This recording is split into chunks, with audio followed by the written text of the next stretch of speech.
اس کی یہ بات سن کر میرے شوہر کو غصہ آ گیا۔ نہیں بیگم صاحبہ مہکے جا رہی ہے، تم آرام کرنے کے لیے نہیں آئے ہو، کوئی ضرورت نہیں تمہیں آرام کرنے کی، میں نے تمہیں یہاں خدمت کے لیے لایا ہے، آرام کے لیے نہیں۔ شاکر نے اسے ڈانٹ کر بھیج دیا۔ میں حیران تھی کہ انہیں میرا اتنا خیال کیسے ہے۔ میں نے صبح ہی جانے کی بات کی تھی، لگتا تھا کہ شبو کا بھی میرے ساتھ دل لگ گیا ہے۔ میرے گھر سے جانے پر وہ بہت اداس ہو رہا تھا، اس لیے بیماری کا بہانہ کر دیا۔ اگلی صبح میں چلی گئی، میں بہت خوش تھی۔ کافی عرصے کے بعد اپنے ماں باپ کے گھر آئی تھی۔ امی کو بھی بتایا کہ میرے شوہر میرا بہت خیال رکھتے ہیں اور ایک ملازم لڑکا جو ہر وقت میری خدمت میں لگا رہتا ہے۔ یہ سن کر امی نے مجھے ڈانٹا، یہ بری عادت ہے، تمہیں ایسا نہیں کرنا چاہیے، اپنے گھر کا کام خود کرو اور شوہر کا بھی خیال خود رکھو۔ امی نے مجھے بہت نصیحتیں کی جنہیں میں نے ایک کان سے سن کر دوسرے کان سے اڑا دیا۔ 7 دن کے بعد میں نے شوہر سے رابطہ کیا، کہنے لگا ابھی 2-3 دن کام سے فارغ ہو کر میں تمہیں لینے آؤں گا۔ 1 ہفتہ گزر گیا مگر شوہر نہیں آیا، اور تیسرے ہفتے کو آیا تو مجھے ان کی خوب قدر آ چکی تھی۔ میں نے سامان اٹھایا اور ان کے ساتھ چل پڑی۔ گھر پہنچی تو مجھے محسوس ہوا کہ جیسے شوہر کا رویہ بدل سا گیا ہے۔ میں نے ان سے جاننے کی کوشش کی کہ آخر بات کیا ہے، تب وہ غصہ ہونے لگے۔ مجھے بولے کہ خواہ مخواہ مجھے غصہ دلا رہے ہو، میں تم سے ویسے ہی بات کرتا ہوں جیسے پہلے کیا کرتا تھا، مگر تم نہ جانے کن خوابوں میں رہتی ہو۔ ان کی یہ بات سن کر میں شرمندہ سی ہو گئی۔ صبح میری آنکھ کھلی تو مجھے کہیں بھی شبو نظر نہ آیا۔ میں سوچنے لگی کہاں گیا، اس کے بغیر تو میرا گزارا ممکن ہی نہیں۔ تھوڑی دیر بعد اس نے مجھے بتایا کہ اسے اسپتال لے جایا گیا ہے کیونکہ اس کی طبیعت بہت خراب تھی۔ تو تب مجھے یاد آیا کہ وہ 1 ہفتہ پہلے بھی اپنی طبیعت کی خرابی کی شکایت کر رہا تھا۔ رات کو اسپتال سے واپس آ گیا۔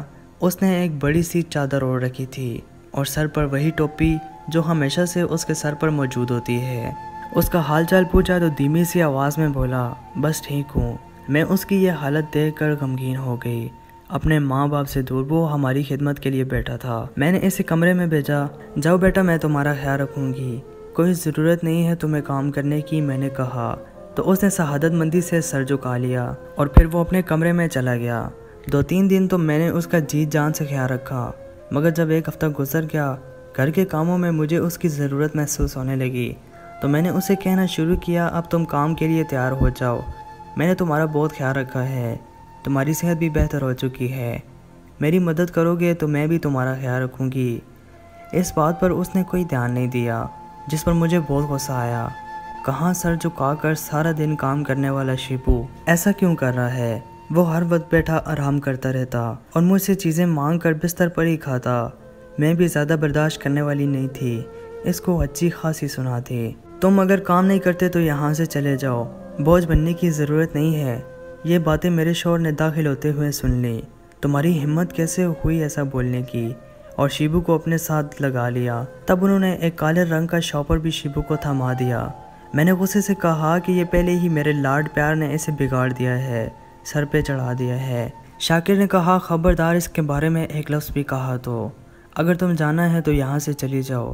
اس پر میں تو حیران رہ گئی، ایک معمولی سے نوکر کے لیے مجھ سے اتنی بدسلوکی۔ میرا دماغ پھٹنے لگا لیکن میں نے اس بات کو نظر انداز کر دیا کہ خیر میاں بیوی کے درمیان تو ایسی باتیں ہوتی رہتی ہیں۔ میں نے اپنے شوہر سے دوبارہ صلح کر لی اور وہ بھی ٹھیک ہو گئے، اور شبو نے بھی دوبارہ اپنے سارا گھر کا کام سنبھال لیا تھا۔ اب اس نے ٹوپی کے ساتھ ساتھ شال بھی اوڑھنا شروع کر دی تھی۔ اب تو اس کی چال ڈال بالکل عورتوں جیسی تھی۔ میری پڑوسن ہمارے گھر آئی اور وہ جب بھی آتی تھی تو اپنے ساتھ ایک اچھا مشورہ لے کے آتی تھی۔ شبو نے اس کو چائے لا کر دی۔ اس نے شبو کو سر سے پاؤں تک دیکھا اور سرگوشی میں کہا تم نے کیا سوچا ہے؟ اب اس کا کیا کرو گی؟ اس کو گھر سے نکالو گی؟ اس کی چال ڈال صحیح نہیں ہے، اس کو دیکھو کہیں سے بھی یہ لڑکا نہیں لگتا۔ تم خواہ مخواہ اپنے لیے مشکلات کھڑی کر رہی ہو، انسان کو ہمیشہ احتیاط سے کام لینا چاہیے۔ میں بہت حیران رہ گئی، بھلا شبو سے مجھے کیا خطرہ ہو سکتا ہے؟ لیکن اس کی باتوں سے شبو سے میرا دل برا ہو گیا تھا اور میرے پاس کوئی ایسا ثبوت بھی نہیں تھا جس کی وجہ سے میں شبو سے لڑتی جھگڑتی اور اسے گھر سے باہر نکال دیتی۔ ایک دن صبح میں ناشتہ کر رہی تھی اور شبو کو آواز دینے لگی، لیکن اس نے میری کسی بات کا بھی جواب نہیں دیا۔ میں اٹھ کر اس کے کمرے میں چلی گئی۔ آج اس کے کمرے کا دروازہ غلطی سے کھلا تھا۔ میں نے دیکھا شبو نے سر سے ٹوپی اتار رکھی تھی۔ میں نے اسے بنا ٹوپی کے دیکھا تو میرے پیروں تلے زمین نکل گئی۔ وہ منظر دیکھ کر میں کھڑی رہ گئی۔ اگر دیوار کا سہارا نہ لیتی تو شاید میں وہیں گر جاتی۔ لڑکھڑاتے قدموں سے میں واپس آ گئی۔ اب تو میری سانس بھی خاموش تھی۔ شاید انہوں نے شبو کے وجود کو قبول کر لیا تھا۔ سوچ لیا اب میں اس گھر میں شبو کو نہیں رہنے دوں گی۔ شور کے آتے ہی میں نے شور مچا دیا۔ اب اس گھر میں یا تو شبو رہے گی یا میں رہوں گی۔ میں نے دو ٹوک انداز میں کہا میں اپنا کام خود کر سکتی ہوں، مجھے اس کی ضرورت نہیں ہے۔ کوئی بات نہیں، جیسا تم کہو گی ویسا ہوگا۔ میرے شوہر نے ایسی بازی پلٹی کہ میں حیران رہ گئی۔ میں بھی شبو سے تنگ آ گیا ہوں۔ بس کل ہی میں اس کا سامان پیک کروا دیتا ہوں۔ ویسے بھی ابھی یہ بڑا ہو گیا ہے، اس کے یہاں رہنے کی کوئی تک نہیں بنتی۔ شبو کے خلاف بولتے جا رہے تھے، جبکہ یہ میرے لیے ناقابل قبول تھی۔ ایسا تو کبھی زندگی میں نہیں ہوا تھا۔ میرے ساس سسر اس معاملے میں بالکل خاموش تھے۔ اگلے دن میں صبح اٹھی تو شبو کا سامان لے کر دروازے سے باہر جا رہے تھے۔